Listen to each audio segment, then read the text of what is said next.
көндә дә шушы гуманитар институтны бетергән студентлар төрле төбәкләрдә эшләүләре һәм шушы төбәкләрдә милли мәдәниятебезне үстерү ягыннан өлеш кертүләре генә түгел, идеп барулары мине сокландыра.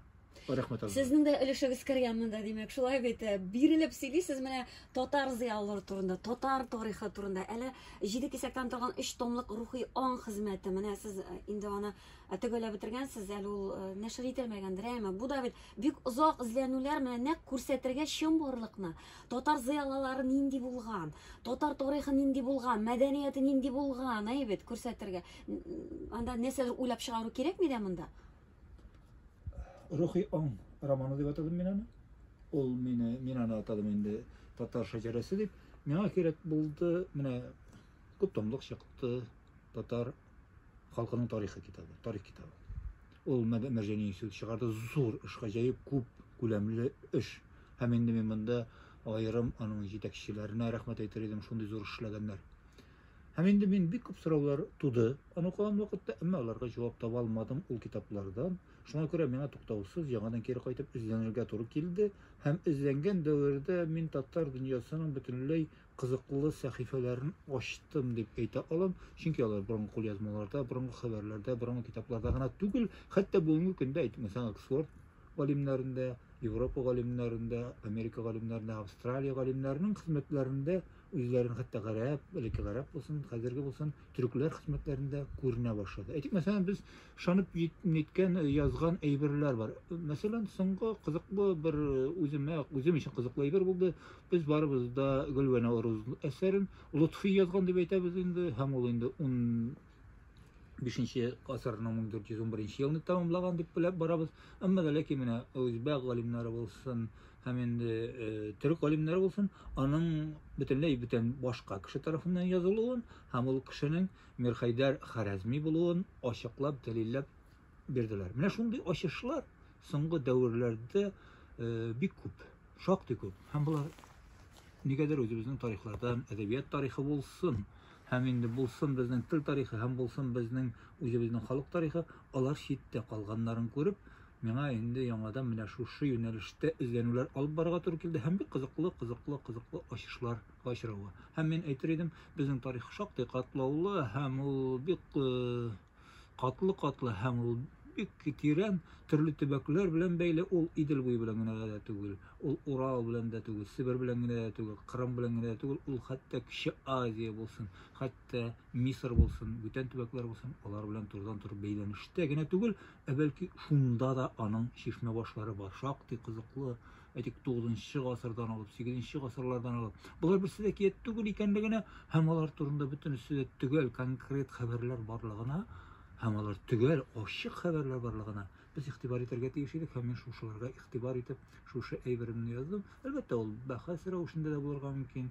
Һәм инде аннары тагы бер кызыклы әйбер, әйтик, мәсәлән, үземнең дусым авылына килгән вакытта, аны инде менә Сарман районы дусым. Сарман районы дусым авылы, шушы Сарман районы дусым авылында.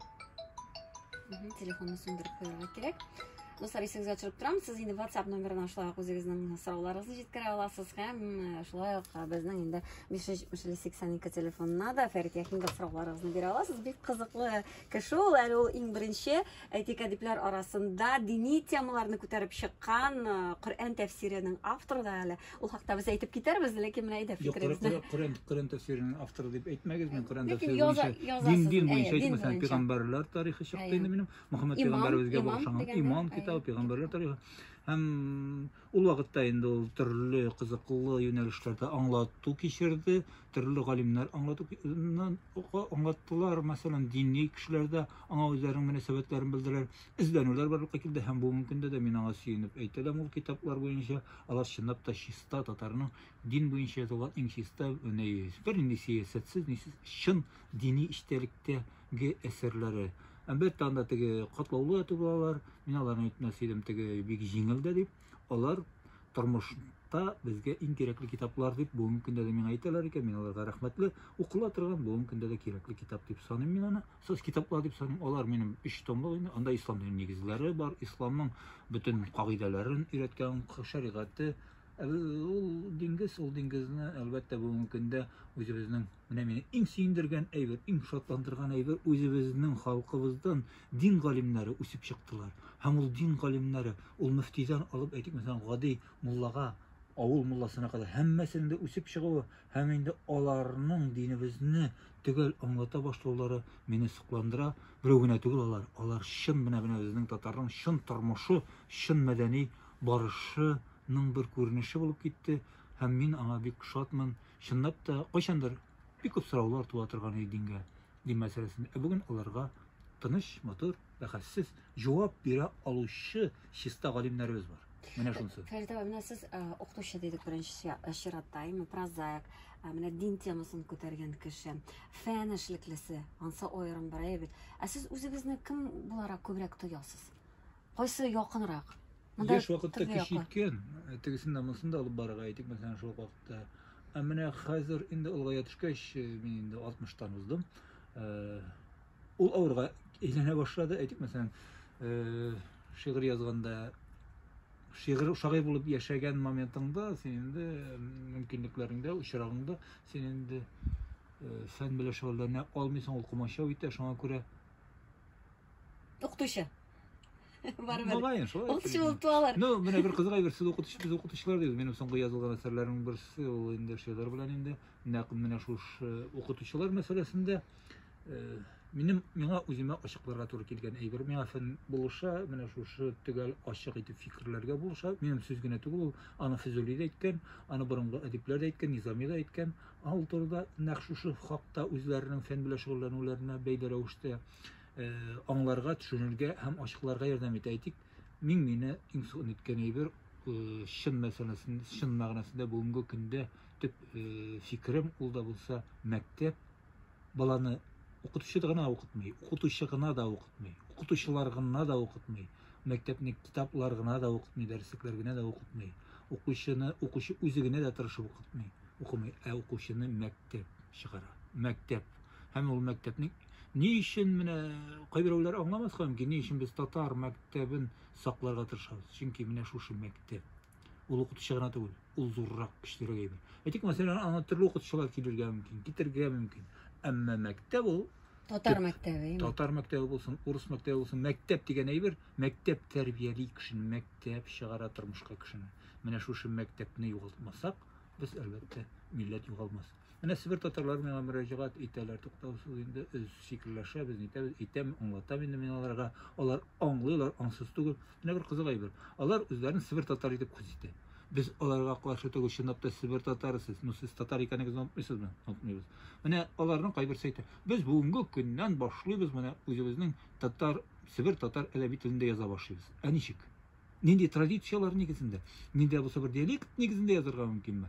Бит әдәби тел барлыкка килер өчен культура катламы, мәдәни катлам кирәк. Татарның үзенең мәдәни катламы шактый зур, калын, тирән һәм ул Себер татар өчен, Себер татар әдипләре өчен икъаны 14нче гасыр, мәсәлән.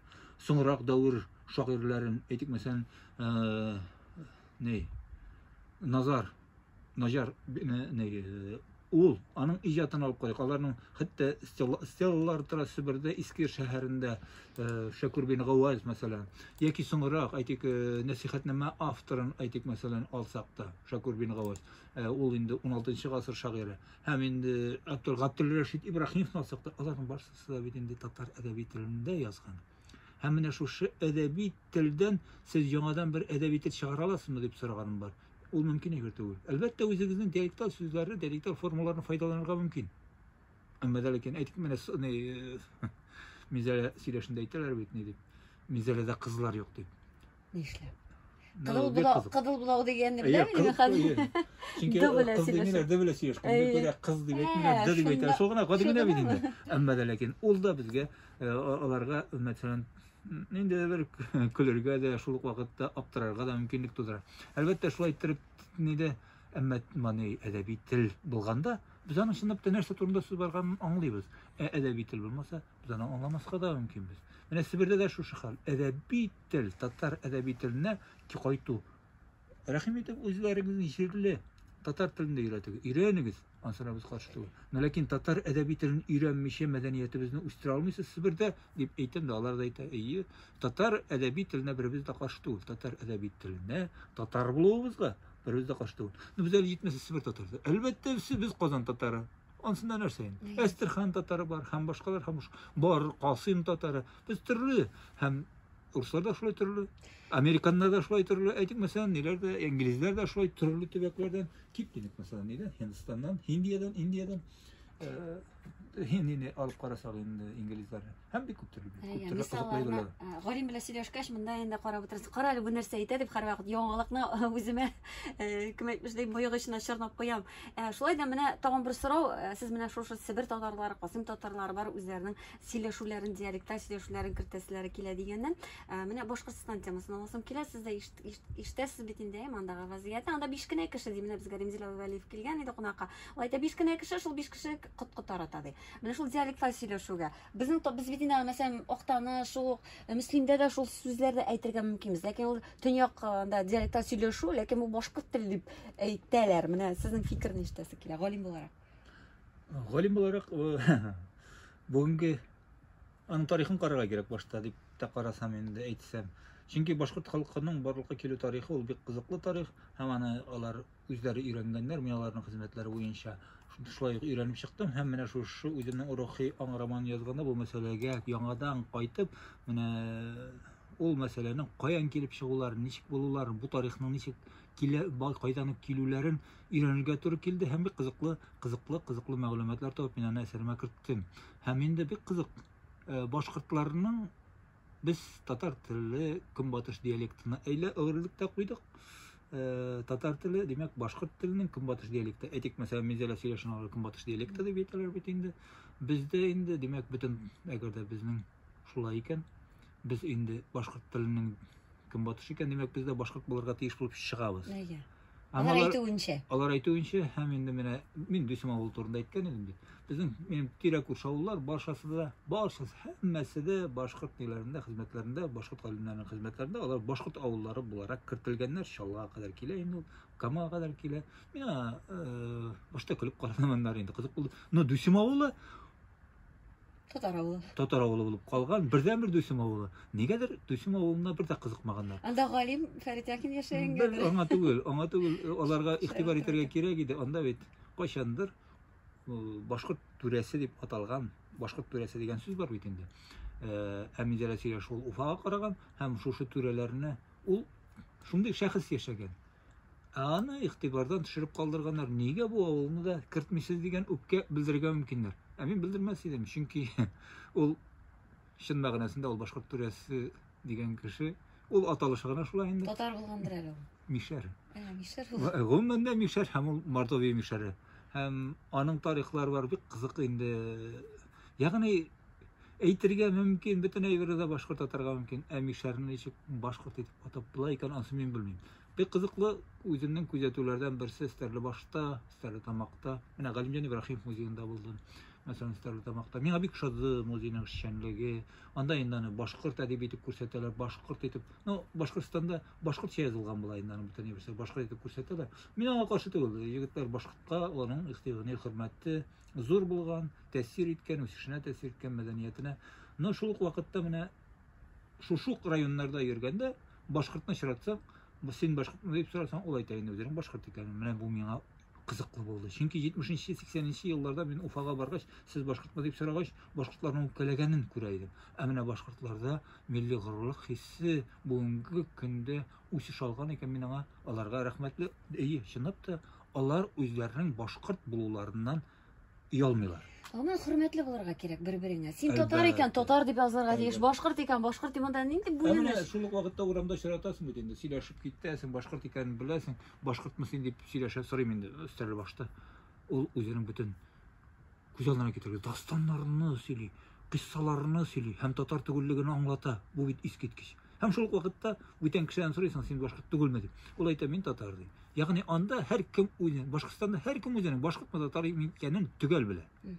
Әмма менә хәзер шушыннан карьера өчен, яки инде бүтән тәлекләр буенча кешеләр асылда карьера өчен, тормыш өчен башкорт булып китәләр һәм Tatardan bашкорт булып киткән. Без аларны беләбез. Әдипләр арасында да баралар, артистлар арасында да бар, бүтән кешеләр арасында да. Ну, менә шундый кызыклы әйбер бар. Без бит барыбыз да аңлы, акыллы кешеләр. Менә шушы вакытта аң белән, акыл белән эшләгән вакытта ничегрәк икән, нинди хисләр кичерәләр икән дигән сорау миндә туган чыгыннан авыр булмый микән аларга дигән. Чөнки андый кешеләргә бит инде без аны белгәнгә күрә мөнәсәбәт башкарак төрле була. Хөрмәт хисе икенчерәк төрле була. Менә шул әйберләр бар. Менә монысы инде мин шагыйрәне әйтә торган сүзем, галим буларак әйтер идем. Башкортларның Мизәлә сөйләшен көнбатыш диалекты дип әйтүендә үзенә күрә бер мөгез чыгару, үзенә күрә бер фәнни булмаган ачышлар. Ничә еллардан соң менә. Ничә еллардан соң булып алды, булай икән. Ул инде күңелле хәлдә ул башкорт галимнәренең фикерләү дәрәҗәсе турында гына сөйли. Башкорт фәненең дәрәҗәсен түбәнәйтү дип саныйм мондый чыгышларны. Безнең тапшыру ахырына якынлаша. Менә чынлап та бу юкка гына түгел, бу сөйләшүләр, бу яңа менә шушы әйтегез бит уйлап чыгарулар, бәлки уйдырмалар дип тә әйтеп куярмын мин. Бер йодрыкка тупланыр чак. Чөнки 15 октябрьдән бөтен Россия халык саны җан исәп алу көне якынлаша. Шуның белән дә бәйледер ул мәсәлән. Менә сез дә бөтен татарларга нәрсә әйтер идегез, теләкләрегезне ишетәсе килә. Барлык татарлар.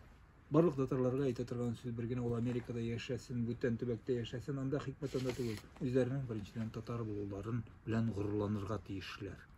Горурлану хиссе ул зур әйбер.